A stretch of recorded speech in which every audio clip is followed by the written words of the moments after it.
साल कॉलेज के रिश्ता भुला के, मेहंदी महावर सिंदूरवा सजा के, 5 साल कॉलेज के रिश्ता भुला के, मेहंदी महावर सिंदूरवा सजा के,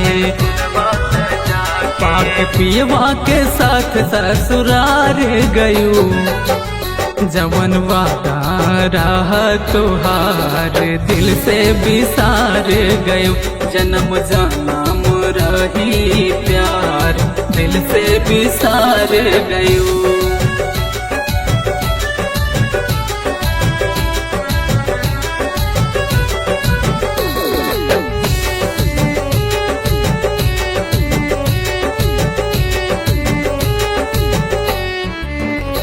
हम समझ गए दिलवा ना समझे हमार, तोर दर्शन का अखिया भीतर से हमार।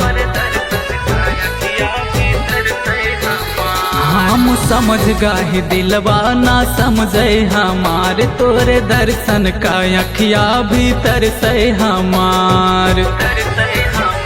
कई के दिलवा का हमर बेकरार गयो, जवन वादा रहा तुहार दिल से बिसार गयो, जन्म जन्म रही प्यार दिल से बिसार गयो।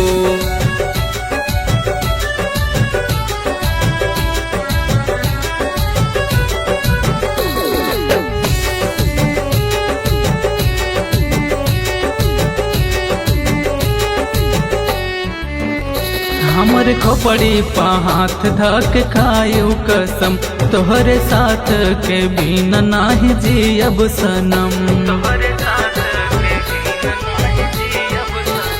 हमर खोपड़ी पा हाथ धक खायु कसम, तोहरे साथ के बिना नाही जियब सनम।